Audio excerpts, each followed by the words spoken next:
할렐루야. 말씀 보겠습니다. 오늘 말씀은 신약성경 요한복음 7장 37절부터 44절 말씀입니다. 계속해서 요한복음을 수요일에는 보고 있습니다. 제가 읽도록 하겠습니다. 명절 끝날 곧 큰 날에 예수께서 서서 외쳐 이르시되 누구든지 목마르거든 내게로 와서 마시라. 나를 믿는 자는 성경의 이름과 같이 그 배에서 생수의 강이 흘러나오리라 하시니, 이는 그를 믿는 자들이 받을 성령을 가르쳐 말씀하신 것이라. 예수께서 아직 영광을 받지 않으셨으므로 성령이 아직 그들에게 계시지 아니하시더라. 이 말씀을 들은 무리 중에서 어떤 사람은 이 사람이 참으로 그 선지자라 하며, 어떤 사람은 그리스도라 하며, 어떤 이들은 그리스도가 어찌 갈릴리에서 나오겠느냐. 성경에 이르기를 그리스도는 다윗의 씨로 또 다윗이 살던 마을 베들레헴에서 나오리라 하지 아니하였느냐 하며, 예수로 말미암아 무리 중에서 쟁론이 되니 그 중에는 그를 잡고자 하는 자들도 있으나 손을 대는 자가 없었더라. 오늘 말씀 제목은 내 배에서 생수의 강이 흘러나오리라 라는 말씀 제목으로 은혜를 갖고자 합니다. 할렐루야, 반갑습니다. 이 더운 여름에 우리가 정말 오늘 같은 날에는 그늘에서 그냥 쉬고 싶은데 이 땡볕에서 이렇게 걸어 다닐 수도 있고 또 차를 타고 다니는 그러한 일도 있었습니다. 날씨가 덥다 보니까 하루에도 몇 번씩 그 시원한 물을 찾게 되고 또 음료수를 찾게 됩니다. 그런데 우리가 마시는 육신의 물은 잠시 갈증을 해소해 줄 뿐 금세 다시 목이 마르게 마련입니다. 오늘 본문은 이스라엘의 3대 절기 중 하나인 초막절을 배경으로 하고 있습니다. 계속해서 수요 예배 때 요한복음을 보는데 초막절이 배경으로 나오고 있습니다. 초막절 기간 동안 제사장들은 매일 실로암 못에서 물을 길어다가 성전 제단에 붓는 의식을 행했습니다. 왜 이렇게 하냐면요, 과거 광야 생활 중에 반석에서 물을 내어 먹이신 하나님의 은혜를 기억하고 앞으로도 풍성한 비를 내려주실 것을 기원하는 거룩한 예식을 행했던 것입니다. 그런데 이러한 종교의식 속에서도 사람들의 영혼 깊은 곳에 있는 본질적인 목마름은 채워지지 않았습니다. 바로 그 명절의 가장 절정인 마지막 날 예수님께서 사람들을 향해서 위대한 생명의 초청을 선포하십니다. 우리도 이 시간에 생수의 강을 만나는 성령님께서 함께하는 참된 생수의 주님을 만나기를 주 예수 그리스도의 이름으로 간절히 축원합니다. 요한복음 7장 37절에 보면은 명절 끝날 곧 큰 날에 예수께서 서서 외쳐 이르시되 누구든지 목마르거든 내게로 와서 마시라. 초막절의 모든 행사가 끝나갈 무렵에 예수님은 사람들을 향해 크게 외치셨습니다. 누구든지 목마르거든 내게로 와서 마시라. 목마른 사람들은 다 내게로 오라고 하신 것입니다. 수고하고 무거운 짐진 자들아 다 내게로 오라라고 말씀하신 것처럼 목마른 자도 다 내게 와서 마시라고 말씀을 하셨습니다. 이 말씀 속에는 인간의 삶에 대한 깊은 통찰력이 담겨져 있습니다. 인간은 근본적으로 목마른 존재입니다. 세상 사람들은 돈으로, 명예로, 사람들의 인정이나 세상의 쾌락으로 그 목마름을 채워보려고 합니다. 하지만 마치 우리가 바닷물을 마시면은 그 짠물이 들어올 때 더욱더 마시면 마실수록 목이 마른 것처럼 우리 영혼을 더욱 타들어가게 할 뿐입니다. 예수님은 특별한 자격을 요구하지 않으셨습니다. 돈이 있는 사람도 배운 자도 아닙니다. 오직 목마른 자, 즉 자신의 영적인 결핍과 한계를 깨닫고 주님의 은혜를 간절히 사모하는 사람이라면 누구든지 오라라고 초청을 하신 것입니다.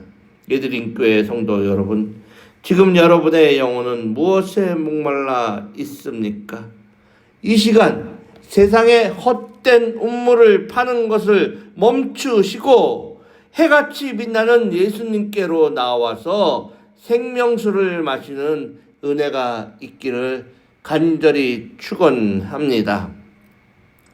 38장부터 39절에 보니까 나를 믿는 자는 성경의 이름과 같이 그 배에서 생수의 강이 흘러나오리라 하시니 이는 그를 믿는 자들이 받을 성령을 가르쳐 말씀하신 것이라 라고 쓰여져 있습니다. 예수님께 나와 그분을 믿는 자에게는 놀라운 축복이 약속되어 있습니다. 그것은 단순히 갈증을 겨우 면할 정도의 물 한 모금이 아니고 우리의 영혼의 가장 깊은 중심인 배에서 생수의 강이 콸콸 흘러 넘치게 될 것이라는 위대한 말씀을 선포하신 것입니다. 사도 요한은 이 생수의 강이 바로 예수님을 믿는 자들이 받게 될 성령이라고 분명히 말을 해 줍니다. 예수 그리스도를 나의 구주로 영접할 때 우리 안에 성령 하나님께서 임재하십니다. 내 안에 성령님이 충만하게 거하시면 메마른 광야 같았던 내 영혼이 다시 살아나게 되는 것입니다.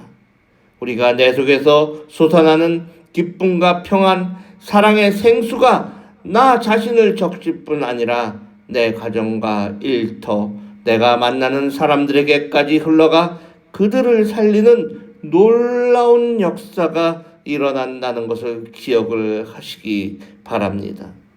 우리 예드림 장로교회가 그리고 성도님들의 삶이 고인물처럼 썩어가는 신앙이 아니라 날마다 성령의 은혜가 솟아나 세상을 향해 생명수를 흘려보내는 축복의 통로가 되기를 간절히 축원합니다. 41절부터 42절에 보니까 어떤 사람은 이르되 그리스도가 어찌 갈릴리에서 나오겠느냐, 성경에 이르기를 그리스도는 다윗의 씨로 또 다윗이 살던 마을 베들레헴에서 나오리라 하지 아니하였느냐 하며 이렇게 얘기를 합니다. 예수님의 놀라운 생명의 말씀을 듣고도 사람들의 반응은 차갑게 엇갈렸습니다. 어떤 사람들은 예수님이 참된 선지자요 그리스도라가 믿었지만은 어떤 사람들은 예수님의 출신지를 문제 삼아서 배척을 했습니다. 그런데 성경 지식을 동원해서 그리스도는 베들레헴에서 나서야 하는데 예수는 갈릴리 나사렛 출신이 아니냐라며 잘못된 지식을 가지고 예수님을 판단을 한 것입니다. 자신의 작은 잣대를 가지고 얄팍한 지식을 가지고 예수님을 판단을 했던 것입니다. 예수님이 베들레헴에서 태어나신 사실조차도 제대로 모르면서 그들은 알아보려고도 하지 않고 이러한 말을 내뱉었던 것입니다. 마찬가지입니다. 사람들은 우리가 사는 지금도 제대로 알아보지도 않고 누구누구가 그렇대, 누구누구가 이렇대 라고 헛소리를 하고 다니는 것을 우리는 들어볼 수가 있습니다. 얼마나 안타까운 일입니까? 영원한 목마름을 해결해 주실 생명의 주님이 바로 눈앞에 서서 말씀하고 계시는데도 그들은 자신의 편견과 교만과 어설픈 성경 지식에 갇혀서 은혜를 걷어차 버렸던 것입니다. 심지어 그들 중 몇몇은 예수님을 잡으려고까지 했습니다. 우리의 신앙생활 속에서도 이러한 영적인 교만과 편견이 자리 잡고 있지는 않습니까? 다시 한번 돌아보시기 바랍니다. 내 생각과 경험이라는 틀 안에 하나님을 가두어 두고 내 입맛에 맞는 말씀만 골라 들으려 한다면 우리는 결코 성령님이 주시는 풍성한 생수의 강을 경험할 수는 없게 되는 것입니다. 오늘 이 시간 우리가 무더위와 삶의 무게에 지쳐서 영적으로 메말라가는 우리를 향해서 동일하게 우리에게도 말씀을 하십니다. 누구든지 목마르거든 내게로 와서 마시라. 우리의 영혼을 적시고 살릴 수 있는 유일한 길은 생수 되시는 예수 그리스도의 앞에 나아가 성령의 은혜를 구하는 것뿐입니다. 알량한 내 지식 그리고 경험, 교만과 편견을 십자가 앞에 모두 내려놓으시기 바랍니다. 그리고 빈잔과 같은 우리의 마음을 주님께 활짝 여시기를 바랍니다.